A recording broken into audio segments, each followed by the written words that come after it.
धनतेरस में हम अक्सर मेटल्स लेते हैं। Metals historically is a hedge against inflation. तो सोना चांदी अक्सर धनतेरस में दिया जाता है। तो आई थिंक इस दिवाली में हमें मुहिम करनी चाहिए कि यह दिवाली सिर्फ वाली धनतेरस में सोना ना खरीदे, मगर सिर्फ म्यूचुअल फंड के जरिए भी सोना खरीद सकते हैं।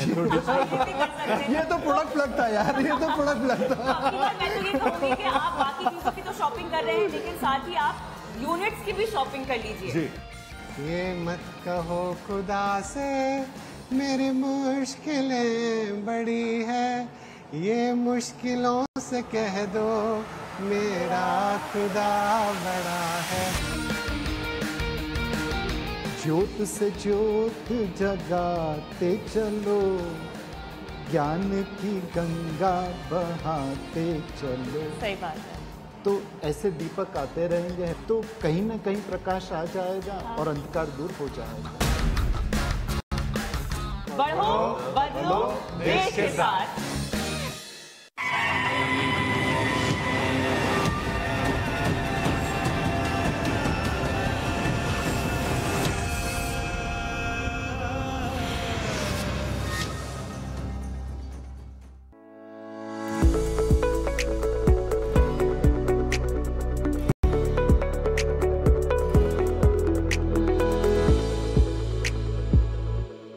स्वागत है आप सभी का 18 स्वदेश के म्यूचुअल फंड के महाकुंभ में, और मेरे साथ है नए खास मेहमान भी। चलिए सबका तारुफ कराती हूँ। मेरे साथ हैं Firoz Aziz, deputy CEO Anand Rathi wealth, Hemant Ustagi, CEO wise invest private limited, Firoz Suresh sir है मेरे साथ, Suresh Soni CEO Baroda BNP Paribas, और साथ ही जी Pradeep Kumar CEO union mutual fund. आप सभी का स्वागत है। और हाँ, मेरे साथ मेरे खास सहयोगी भी जुड़ गए हैं, मनीष मनु। इनको लगातार आप 18 स्वदेश पर भी देखते रहते हैं। आपका स्वागत है मनीष। बहुत सारे ऐसे नए दर्शक हैं जो हमें देख रहे हैं, बहुत सारे ऐसे नए निवेशक हैं जो शायद इस चर्चा को देखने के बाद जुड़ेंगे भी, म्यूचुअल फंड के इस महासागर में पहली बार प्रवेश भी करेंगे। तो इसीलिए ये अब महामंथन, और यहाँ पर हम बात करने वाले हैं अलग अलग तरह के म्यूचुअल फंड्स की। लेकिन उससे पहले, क्योंकि मेरे साथ इतने दिग्गज पैनलिस्ट जुड़े हुए हैं, एक एक करके सबसे मैं जानना चाहूंगी कि जब पहले पहले आप जब म्यूचुअल फंड बेचने जाते थे तब किस तरह के सवाल लोग आपसे पूछते थे?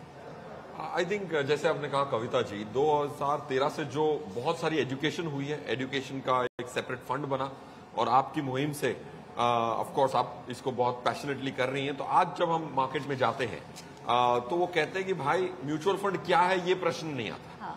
पहले ये बहुत आता था, राइट? आज भी सिर्फ 4 करोड़ लोग जुड़े हुए हैं, राइट? बट आई थिंक वो सवाल अब सेकंड, थर्ड, फोर्थ लेवल पे चला गया है। जो लर्निंग कर्व है इंडियन इन्वेस्टर की, वो काफी बड़ी है। सवाल ऐसा आता है कि मैं कौन से वर्ग की कंपनियां अच्छा प्रदर्शन देंगी, कौन से काइंड ऑफ कंपनीज अच्छा प्रदर्शन देंगी। सेक्टरों पे सवाल आने लग गए। स्मॉल कैप अच्छा करेगा कि नहीं। पहले बोलते थे कि यार इक्विटी म्यूचुअल फंड में और डेट म्यूचुअल फंड में अंतर बताओ, राइट? अब तो टैक्सेशन का अंतर आज लोगों को समझ में आने लग गया है, राइट? वो पूछते हैं कि भाई डेट फंड में से अगर इक्विटी फंड से कभी कोई लॉस हो तो वो डेट से सेट ऑफ कर सकते हैं कि नहीं। ऐसे लेवल 3, लेवल 4 के मेरे हिसाब से क्वेश्चन आने लगे हैं। मनीष, हमारी यही मुहिम भी है 18 स्वदेश में कि हम आने वाले समय में 1 करोड़ लोगों को निवेश के धागे से, इस जोड़ से, बहुत मुश्किल नहीं है। बिल्कुल इस देश में अगर कह सकते हैं 70 करोड़ स्मार्टफोन इस्तेमाल किए जा रहे हैं, और जिस तरह से इस देश में डिजिटल क्रांति हो रही है, यूपीआई के जरिए पेमेंट हो रहा है, उसमें तो 1 करोड़ लोगों को जोड़ना बहुत आसान है। बिल्कुल सही। और क्या सर, ये जिस तरीके से हम देख रहे हैं चीजें बदल रही हैं, और अब लोग अब जानना चाह रहे हैं कि निवेश करना चाहिए, कैसे करना चाहिए, कितना रिटर्न मिल सकता है हमें। अब ये सवाल आने लगा है लगातार। तो जब आप जाते हैं तो कभी ऐसा मौका आया है कि लोगों ने कहा कि हमें ये पता है, अब बताइए कि हमें अब करना क्या है? जी, आई थिंक बिल्कुल जैसा फिरोज ने कहा कि काफ़ी बदलाव आया है। फॉर्चुनेटली मैं काफ़ी समय से म्यूचुअल फंड इंडस्ट्री से जुड़ा हुआ हूँ। मैं पहले म्यूचुअल फंड इंडस्ट्री का हिस्सा था, उसके बाद फिर हम डिस्ट्रीब्यूशन में आए। आई थिंक अभी भी 2 वर्ग हैं इन्वेस्टर्स के। ओके, एक ऐसे हैं जो जिनको पता है, जिन्होंने एक्सपीरियंस किया है म्यूचुअल फंड्स को। वो अभी सवाल ये आते हैं कि एसेट एलोकेशन की बात होती है, जो हम कभी सोच भी नहीं सकते थे कि अब लोग इस तरीके से एसेट एलोकेशन की बात करेंगे, डिफरेंट कैटेगरीज ऑफ फंड्स की बात करेंगे। उनको ये समझ गया है कि अभी गोल बेस्ड इन्वेस्टमेंट प्रोसेस जो एक बहुत ही इंपॉर्टेंट चीज शुरू हुई है, कि जो आप SIP से इन्वेस्टमेंट करते हो उसको अपने गोल से आप जोड़ रहे हो। अब जब सवाल आते हैं, उस वर्ग के जो सवाल आते हैं वो ये आते हैं कि देखिए हमने ये किया, अब हमें ये बताइए आप इसको रीबैलेंस कैसे करना। मतलब अगली स्टेज पे वो पहुंच चुके हैं। अब उनको ये समझ में आ गया कि इंपॉर्टेंट चीज हमारे लिए क्या है। तो शुरुआत तो हमने कर दी, ये डिसिप्लिन को आखिर तक बना के रखना है। दूसरी चीज जो हमें समझ में आ रही है अभी और जो हम देख रहे हैं डेफिनेटली, वो ये कि लोगों को पता है कि अभी पहले हम शुरुआत करते थे SIP एक अमाउंट से, उनको पता चला कि नहीं इसको बढ़ाना भी है। तो जैसे top up SIP, step up SIP ये शुरू हो गई। तीसरी इंपॉर्टेंट चीज जो शुरू हुई है वो ये है कि जो गोल्स पहले सेट करते थे, वो टारगेट जो सेट किया करते थे, वो एक बार सेट कर दिया पूरी जिंदगी चलता था, अभी उसको रिवाइज करते हैं। तो एक तरफ तो ऐसे लोग हैं, दूसरी तरफ जैसे हमने कहा कि 4 करोड़ लोग हैं, अभी और भी जुड़ने हैं हमसे। अभी भी ऐसे निवेशक हैं जो म्यूचुअल फंड के बारे में बेसिक से जानना चाहते हैं, और मुझे लगता है जब तक हम बेसिक से जुड़े रहेंगे तो हम तरक्की करेंगे। प्रदीप सर, मैं जानना चाहता हूँ, आजकल एक नया टर्म हो रहा है जो मैं और कविता अक्सर चर्चा भी करते हैं। पहले जमाने में लोग बात करते थे मेरी EMI 20 साल बची हुई है, 10 साल बची हुई है। अब लोग कह रहे हैं कि मुझे SIP 10 साल के लिए करनी है, 20 साल करने के लिए करनी है। तो क्या अब EMI इक्वल टू SIP हो गया?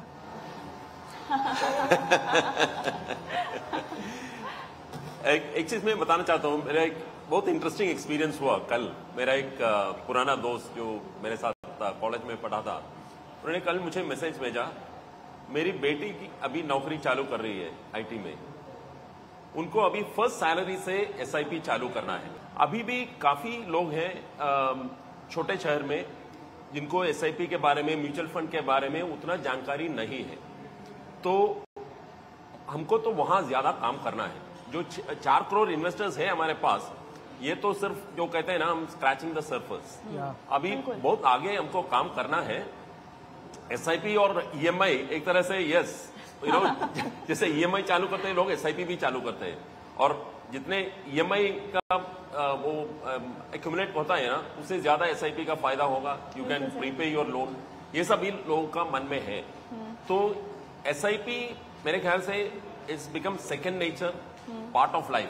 SIP तो करना ही है। लोग सोचते हैं कि म्यूचुअल फंड बाद में सोचते हैं, लेकिन SIP तो करना ही है।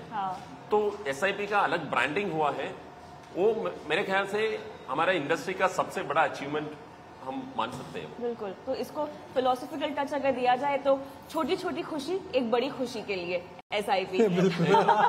सुरेश सर, थोड़ा सा फंड हाउसेस का भी नजरिया मुझे समझना है, क्योंकि जैसे कि हेमंत सर ने भी कहा और फिरोज ने भी कहा कि अब 2 तरह के निवेशक हो चुके हैं सुरेश सर, और ऐसे में जब भी हम बात करते हैं आगे बढ़ने की, तो आजकल जो ट्रेंड में दिखाई दे रहा है या आजकल जो समझ में आ रहा है वो ये है कि सोल्यूशन बेस्ड प्रोडक्ट्स AMCs जो है उस पर फोकस कर रही हैं, ताकि निवेशकों को सही मकसद के जरिए निवेश कराया जाए। ऐसा नहीं है कि इसको लेकर जागरूकता पहले नहीं थी, ऐसा नहीं है कि इसको लेकर पहले भी फंड हाउसेस काम नहीं कर रहे थे, लेकिन आजकल जिस तरह के निवेशक आ रहे हैं और जिस तरह की जागरूकता उनमें आ रही है, वो सोल्यूशन बेस्ड प्रोडक्ट्स चाह रही है। तो ऐसे में हमको बताइए कि ओवरऑल अगर हम म्यूचुअल फंड के बुके को देखें तो किस तरह के प्रोडक्ट्स हैं और किस तरह की यहाँ पर ऑफरिंग है निवेशकों के लिए? श्योर। तो म्यूचुअल फंड को आप अगर देखें तो एक तरीके से कामधेनु आप बोल सकते हैं, कि जहां पर आपको जो चाहिए तो जिस जरूरत के लिए आपको चाहिए उसके लिए म्यूचुअल फंड का प्रोडक्ट अवेलेबल है। तो अगर आपको पैसा कुछ एक हफ्ते के लिए डालना है उसके लिए भी म्यूचुअल फंड प्रोडक्ट है, और अगर आप 30 साल के लिए इन्वेस्ट करना चाहते हैं, अपनी रिटायरमेंट प्लानिंग करना चाहते हैं, अपना घर खरीदना चाहते हैं, उसके लिए भी म्यूचुअल फंड प्रोडक्ट है। तो म्यूचुअल फंड ने एक बहुत वर्सेटाइल बास्केट बनाई है इन्वेस्टर्स के लिए, जिसमें वो अपने हिसाब से इन्वेस्ट कर सकते हैं। अब इन्वेस्टिंग के लिए आपने एक बड़ा अच्छा बात किया कि गोल बेस्ड इन्वेस्टिंग। इन्वेस्टमेंट करने के लिए सबसे पहला शुरुआती क्वेश्चन ये होता है कि भाई आप किस लिए निवेश कर रहे हैं, आपका पर्पस क्या है, आपका ऑब्जेक्टिव क्या है। एक बड़ा सिंपल तरीका हो सकता है कि भाई मुझे हर महीने 1 तारीख को सैलरी मिलती है, 25 तारीख को मेरी EMI ड्यू होती है, तो अगर मुझे उसके लिए निवेश करना है तो मुझे शायद लिक्विड फंड में डालना चाहिए 25 दिन के लिए। लेकिन अगर मैं सोच रहा हूं कि मुझे अपना घर खरीदना है आज के 10 साल बाद, तो उसके लिए फिर बाद में आपको इक्विटी फंड में SIP चालू करना चाहिए। तो सबसे बड़ी जरूरत यह है कि आप शुरुआत में यह समझे कि क्या गोल है आपका, किस वजह के लिए आप इन्वेस्ट कर रहे हैं। तो सीधे तौर पे आपको ये समझना होगा कि आपकी जरूरतें क्या है, उसके हिसाब से आप अलग अलग कैटेगरी के म्यूचुअल फंड सिलेक्ट कर सकते हैं। लेकिन अलग अलग कैटेगरी म्यूचुअल फंड हैं क्या, ये समझना कविता बेहद अहम है। और जहाँ तक जब भी मेरी आपसे बात होती है तो मैं कविता को देखते ही कहता हूँ SIP और म्यूचुअल फंड, क्योंकि कविता को म्यूचुअल फंड और SIP को लेकर जितनी समझ है, मतलब मैंने बहुत कम लोगों को ऐसा देखा जिनको इतनी समझ होती है।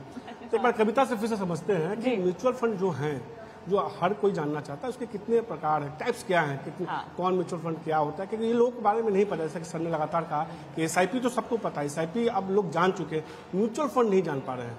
यही अब कविता बताने की कोशिश करिए कि म्यूचुअल फंड है क्या, कितने प्रकार, उसको समझिए ध्यान से, फिर आगे इस पर चर्चा करेंगे। कविता बिल्कुल बताते हैं आपको प्रकार म्यूचुअल फंड्स के।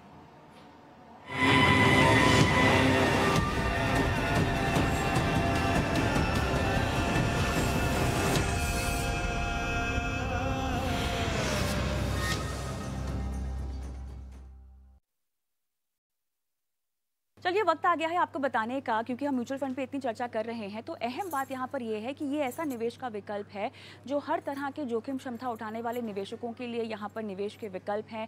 आप किसी भी उम्र के हो, अपनी जोखिम क्षमता के अनुसार, अपने लक्ष्यों के अनुसार आपको निवेश के मौके मिलेंगे। और कितने प्रकार के हैं तो मुख्य तौर पर हम आपको बता रहे हैं इक्विटी, जहाँ पर आप large, mid cap, focus, Contra, multi asset, ये तमाम कैटेगरीज हैं इक्विटी में जिसके जरिए आप निवेश कर सकते हैं। इक्विटी म्यूचुअल फंड्स की श्रेणी में ये तमाम तरह के फंड्स आते हैं। डेट कैटेगरी जहां पर 16 तरह के म्यूचुअल फंड्स हैं और आपकी निवेश की जो अवधि है उसके मुताबिक आपको जो है एक निवेश का विकल्प दिया जाएगा। और इतना ही नहीं, आप जिस तरह के निवेशक हैं, जितना आप जोखिम उठा सकते हैं उसके मुताबिक आपको डेट म्यूचुअल फंड्स में तमाम निवेश के विकल्प मिल जाएंगे। 16 कैटेगरीज हैं। अगर हम सेबी की ताज़ा कैटेगराइजेशन की बात करें, बैलेंस या हाइब्रिड, ये उस तरह के निवेशकों के लिए जो अपनी जोखिम की क्षमता समझते हैं। आपके पास अग्रेसिव हाइब्रिड कैटेगरी भी है जहां पर आप इक्विटी में निवेश करते हैं और इस फंड में जो है इक्विटी में निवेश ज़्यादा किया जाता है। कंजर्वेटिव हाइब्रिड कैटेगरी भी है जहां पर अगर आप बहुत जोखिम नहीं उठा सकते तो आपके पास निवेश का विकल्प है। तो इस तरह से हम देख रहे हैं कई सारी कैटेगरीज हैं और ये सब निवेशक की सहूलियत के हिसाब से डिज़ाइन की गई कैटेगरीज हैं। आपको अपनी समय की अवधि, निवेश की समय की अवधि, अपनी जोखिम उठाने की क्षमता, आपका जो लक्ष्य है, उन तमाम बातों को ध्यान में रखते हुए, अपना होमवर्क करते हुए आपको म्यूचुअल फंड की कैटेगरी और म्यूचुअल फंड का चुनाव करना है। चलिए चर्चा में वापस जुड़ते हैं। बीच में हमने देखा कि जो डेट म्यूचुअल फंड का जो डेट पार्ट है, जो डेट म्यूचुअल फंड्स है, उनके टैक्सेशन में बदलाव हो गया। और उसके बाद फिरोज, क्योंकि बहुत सारे निवेशक जो कि फिक्स डिपॉजिट में विश्वास रखते थे निवेश करने की, उनका रुझान बस बढ़ ही रहा था। हमने देखा था AMCs भी जो हैं, जो फंड हाउसेस भी हैं, वो जोर शोर से जो डेट प्रोडक्ट्स हैं अपने, उनका प्रचार प्रसारण भी कर रही थी और निवेश आता भी दिखाई दे रहा था। लेकिन अब जो ये बदलाव हुआ है उसके बाद म्यूचुअल फंड की डेट कैटेगरी को आप कैसे देखते हैं, लोग कैसे ले रहे हैं बदलाव के बाद, और कितना बेहतरीन विकल्प? कविता जी, इसको मैं थोड़ा डिफरेंटली आंसर करना चाहूंगा। मेरे हिसाब से equity mutual funds, debt mutual fund, इतने सारे किस्म के म्यूचुअल फंड, हाँ। ये सबसे खूबसूरत बात भी है और सबसे बड़ा धर्म संकट भी है। धर्म संकट कैसे है? क्योंकि आपको ये निर्णय करना है कि म्यूचुअल फंड का मैं प्रयोग अपनी इक्विटी के लिए करूं। अगर एक इंसान ये निर्णय भी कर ले ना, हाँ। इंडिया में हमने स्टडी करी, RBI का काफी डेटा लिया, 10 साल पहले 270 लाख करोड़ था हाउस होल्ड सेविंग। इंडिया के हाउस होल्ड सेविंग थी 270 लाख करोड़, आज है 670 लाख करोड़, 670 लाख करोड़। उसमें से इक्विटी म्यूचुअल फंड कितना? 3 से 4%। अब आज अगर कोई भी हाउस होल्ड से आप मिलते हैं, बहुत कम ही ऐसे हाउस होल्ड मिलेंगे जिसके पास 10 से 15% से ज्यादा की इक्विटी है। आपकी शायद 60% हो, मेरी 65 हो, 70 हो। और अगर मैं इंडिया का, भारत का दर्शन करूं और सबसे प्रश्न पूछूं कि कितने लोगों के पास 20% ज्यादा इक्विटी है, शायद ही 10 में से 2 लोग बोले हाँ। तो हमारा ये फर्ज बनता है कि मंडे को व्यूअर को करना क्या है, हाँ। कि अगर आप 20% के नीचे की इक्विटी में हैं, हाँ। तो आपको नेक्स्ट वीक एक्ट करना है। Now coming to your pointed question, debt fund की टैक्सेशन का जो बदलाव है वो आप जैसे प्रोफेशनल्स के लिए और मेरे जैसे प्रोफेशनल के शायद मैटर कर जाए। आज की जो टैक्स रिजीम है, जो सेकंड टैक्स रिजीम मिनिस्टर साहिबा ने दी है 2-3 साल पहले, उसमें अगर किसी की कमाई 1.5 लाख 15 लाख भी हो तो 10% 12% से टैक्स से छूट जाता है। हाँ। और परिवार में 4 लोग होते हैं, 15 लाख की कमाई करने के लिए डेट फंड से 2 करोड़ का निवेश चाहिए होता है। तो इसीलिए आज 60 लाख निवेशक ही हैं अप्रोक्सीमेटली डेट में। तो वो सबकी प्रॉब्लम नहीं है। हाँ। मेट्रो सिटी में कोई 15-20 लाख 25 लाख की पगार रखता है, उसके लिए जरूर धर्म, मतलब द प्रॉब्लम इज देयर। अगर हम भारत की बात करें तो वो प्रॉब्लम किसके लिए है? 4 लोग हैं परिवार में, 60 लाख तक की इनकम परिवार में, कैपिटल गेन पे आप 10% टैक्स में, 12% टैक्स में छूट रहे हैं। और 60 लाख अगर इन्वेस्टमेंट से कमाने हैं तो आपको अगर 10% की रिटर्न माने तो 6 करोड़ का पोर्टफोलियो चाहिए। इंडिया में सिर्फ 8 लाख HNI है, 8 लाख। हम सिर्फ HNI के बिजनेस में हैं, तो मैं कह रहा हूं सिर्फ 8 लाख HNI है, बाकी तो 140 करोड़ परिवार हैं वो नहीं है। तो उनकी प्रॉब्लम डेट में टैक्सेशन की नहीं है। तो उस पर हम अगर चर्चा भी करें तो it's more from a metro stand point. लेकिन ये जेनजीज और मिलेनियल्स का जो तबका है, एज ग्रुप का, ये आपके लिए एक फंड हाउस के तौर पर कितना अहम है, कितना बड़ा है? आप कैसे इनको टैप कर रहे हैं?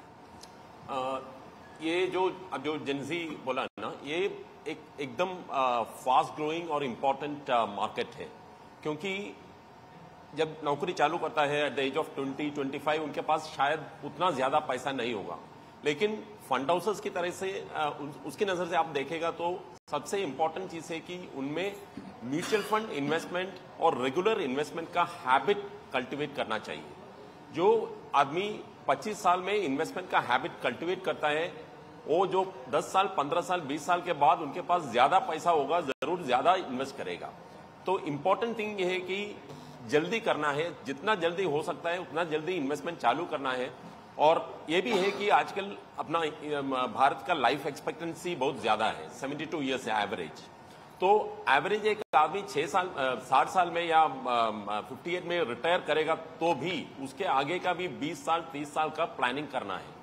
तो ये नहीं है कि 60 साल में लाइफ खत्म होगा, उसके बाद भी 20-30 ईयर्स आपको आपका फाइनेंसेस मैनेज करना है विदाउट डिपेंडिंग ऑन एनीबडी। आपका बच्चों के ऊपर डिपेंड करने बिना आपको मैनेज करना है, तो आपको एकदम लॉन्ग टर्म इन्वेस्टमेंट प्लान करना पड़ेगा। ये जो चेंजेस हो रहे हैं उसके बावजूद जो इक्विटी डेट फंड है और जो इक्विटी म्यूचुअल फंड है और डेट म्यूचुअल फंड में ये जो गैप हो रहा है वो क्यों ऐसा हो रहा है, और क्या इसको ठीक करने के लिए क्या किया जा सकता है ताकि हमारे निवेशक इस चीज को और अच्छे से समझ सके?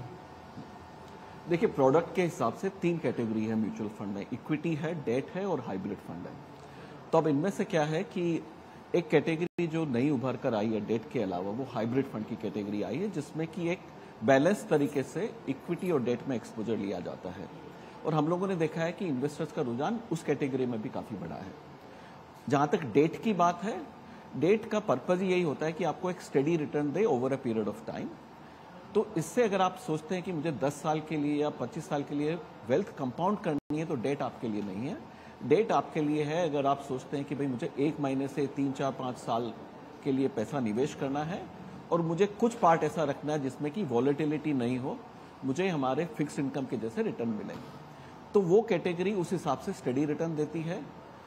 फायदा इसका ये है कि बाकी के जो कन्वेंशनल आप इंस्ट्रूमेंट देखते हैं डेट के अंदर में, समझिए आपने बॉन्ड लिया या आपने फिक्स डिपॉजिट वगैरह लिया, तो उसमें आपको अपनी टेन्योर पहले से आइडेंटिफाई करनी है कि भाई मैं 2 साल के लिए पैसा डाल रहा हूं या मैं 1 साल के लिए डाल रहा हूं। म्यूचुअल फंड में आप चाहें तो 5 साल तक अपना पैसा रखिए, चाहिए तो आप 1 साल के बाद में निकाल लीजिए, तो आपको फ्लेक्सिबिलिटी बहुत है।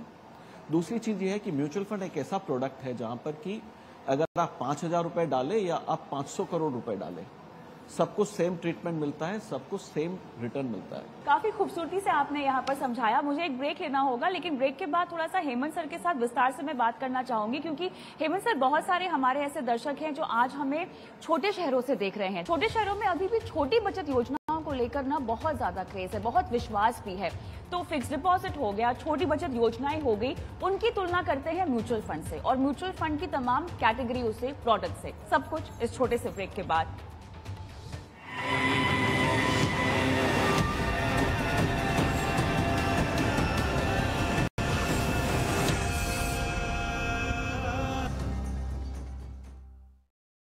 ब्रेक के बाद आपका स्वागत है। आप देख रहे हैं म्यूचुअल फंड महाकुंभ, देश का सबसे बड़ा शो। ब्रेक पे जाने से पहले कविता ने एक बात कही थी कि भारत में अभी भी छोटी छोटी बचत योजनाओं को लेके लोगों में अभी भी ज्यादा उसमें रुझान है, अभी भी म्यूचुअल फंड को लेकर लोगों में रुझान कम है। इसी मुद्दे को आगे बढ़ाते हैं। हेमंत सर, हमने देखा है कि अभी भी अगर छोटे छोटे शहरों में जाइए, गाँव में जाइए, अभी भी लोग कई किलोमीटर तक पैदल जाके पोस्ट ऑफिस में योजनाएं लेते हैं, बैंकों में एफडी करते हैं।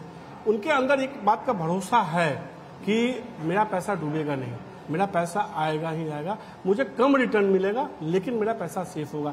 अभी भी म्यूचुअल फंड को लेके ये रुझान लोगों में क्यों नहीं आ पाया? कहाँ वो एक कह सकते हैं कि कहाँ वो लैकिंग पॉइंट है जिसकी वजह से ये लगातार रुक रहा है? आई थिंक ये जो आपने सवाल उठाया बहुत ही इंपॉर्टेंट सवाल है। देखिए, जब हम बात करते हैं ना स्मॉल सेविंग्स, फिक्स डिपॉजिट, हर ज़्यादातर निवेशकों का उन पर रुझान क्यों है? आज भी जब हम बात कर रहे हैं कि हमारे देश में 4 करोड़ लोग म्यूचुअल फंड में इन्वेस्ट करते हैं, इसका मतलब बाकी लोग नहीं कर रहे हैं। उसका कारण सिर्फ ये है कि उनको अपनी इन्वेस्टमेंट पे सेफ्टी पहले चाहिए, क्योंकि उनको लगता है कि हमारी मेहनत की कमाई है, और कहीं हद तक वो ठीक भी है कि हमारी मेहनत की कमाई है, हमारे जो भी एस्पिरेशंस हैं, सपने हैं, वो सब उन चीज़ों से जुड़े हुए हैं, तो उसमें हमें कंप्रोमाइज़ ना करना पड़े और हमारा पैसा बिल्कुल सेफ रहे। और यही कारण है कि हम देखते हैं कि ज़्यादा से ज़्यादा लोग जो हैं वो fix deposit, small saving scheme में पैसा लगाते हैं। लेकिन हम इसका एक दूसरा पहलू भी है जो मुझे लगता है समय आ गया कि हमारे देश में निवेशकों को वो जानना चाहिए। आपकी जो प्रिंसिपल अमाउंट है जो आप इन्वेस्ट करते हो, उसका रिस्क तो आपको समझ में आ गया, लेकिन उससे बड़ा रिस्क होता है महंगाई दर का रिस्क। ओके, इसका मतलब क्या है कि जब आप लंबे समय के लिए निवेश करते हो किसी ऐसी ऑप्शन में जहां पे आपको रिटर्न कम मिल रहा है, टैक्स बेनिफिट भी नहीं मिल रहा है, और आपको मान लीजिए इन्फ्लेशन जो है वो 7% है और आपका नेट रिटर्न उससे कम है, इसका मतलब क्या हुआ? इसका मतलब ये हुआ कि आपका पैसा तो बढ़ रहा है, लेकिन वो सिर्फ नंबर्स में बढ़ रहा है, वैल्यू उसकी नहीं बढ़ रही है, क्योंकि आप इन्फ्लेशन को या महंगाई दर को बीट नहीं कर पा रहे। मुझे लगता है अब समय आ गया कि हम निवेशक, चाहे वो शहरों में हो चाहे गांव में हो, कहीं पे भी हो, उनको ये समझना पड़ेगा कि लॉन्ग रन में अगर हम चाहते हैं कि हमारे सपने हमारे अपने लिए, हमारे परिवार के लिए पूरे हों, तो हमें इन ट्रेडिशनल ऑप्शन से आगे बढ़ के इन्वेस्ट करना होगा। क्योंकि लोगों की जो मानसिकता है वो इतनी ज्यादा रिजिड है, फिक्स डिपॉजिट को लेकर, छोटी बचत योजनाओं को लेकर, रियल एस्टेट को लेकर, सोने को लेकर। आज सुबह ही मेरी बात हो रही थी, हमारे मेकअप में एक शख्स हैं जो कह रहे थे कि हमने तो स्कीम्स में पैसे लगाए थे और वो डूब गई, हमारे पैसे भी डूब गए, हमें तो अब भरोसा है केवल रियल एस्टेट में, हम कहीं पे और पैसे लगाना ही नहीं चाहते हैं। डर है और साथ ही समझ और जानकारी का अभाव, जिसकी वजह से mutual fund as a product देखा जाए, जो कि इतना बेहतरीन रेगुलेटेड प्रोडक्ट है, उस पर भी उनका विश्वास नहीं बन पा रहा है। हम उन्हें ये नहीं कह रहे हैं कि आप फिक्स डिपॉजिट में पैसे मत लगाइए, छोटी बचत योजना में पैसे मत लगाइए, ऐसा नहीं कहा जा रहा है, लेकिन इसके आगे बढ़िए, क्योंकि निवेश के विकल्प और भी हैं आपके पास। डाइवर्सिफिकेशन का महत्व आप बताइए, एसेट एलोकेशन का महत्व बताइए। यस, कविता जी, जैसे आपने कहा काफी रिजिड है इंसान। इस मामले में रिजिड क्यों होता है? हाँ। रिजिड तब होता है जब आंकड़े नहीं देखते हैं। हाँ।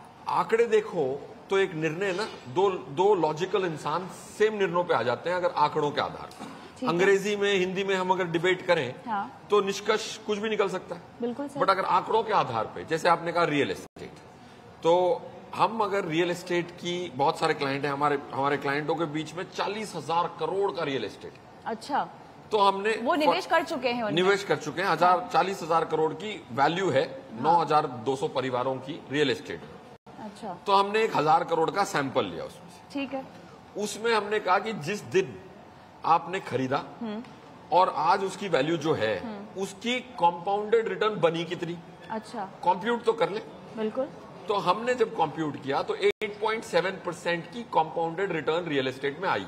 ठीक है। उस 1,000 करोड़ में कुल मिला के ऑलमोस्ट 400 प्रॉपर्टियां थी। तो अब आज तक कोई भी मुझसे ऐसा आदमी नहीं मिला या ऐसी लेडी नहीं मिली जो बोलता है जिस घर में मैं रह रही हूं या 20 साल तक रह चुकी हूं, उसका कंपाउंडेड रिटर्न इतना था। अच्छा। हम कोई आंकड़े करते ही नहीं है। सो पॉइंट 1, अगर 9% की रिटर्न आई है, अगर ये अच्छा सैंपल सेट है, अगर 9%, 10% पे कंपाउंडेड बुरा नहीं है, बट ये कंप्यूट करना जरूरी है। ठीक है। पॉइंट 1। ठीक है। पॉइंट 2, हमने ये भी चेक किया कि उस दिन जिस दिन आपने प्रॉपर्टी को रजिस्टर किया, अगर रजिस्टर ना करते हाइपोथेटिकली और निफ्टी खरीद लेते, अच्छा, तो ये 1,000 करोड़ की जो करंट वैल्यू है वो 1,350 करोड़ होती। तो ये 213 परिवार 1,000 करोड़ के बदली 1,350 पे बैठे होते। बिल्कुल सही। अब इस पे कोई क्या बहस करेगा, वो निफ्टी की पब्लिश डेटा है। So point I am trying to make is, आंकड़े करोगे तो आपका जो प्रेम है एक एसेट के प्रति ना तो ज्यादा ना तो कम होगा। हाँ। ये बहुत इंपॉर्टेंट है। ठीक है। और सेकंड, अगर हम डिवर्सिफिकेशन की बात करें, म्यूचुअल फंड मेरे हिसाब से रिस्की नहीं है। Let me give you a strong statement. क्या रिस्क की बात कर रहे हैं? ठीक है।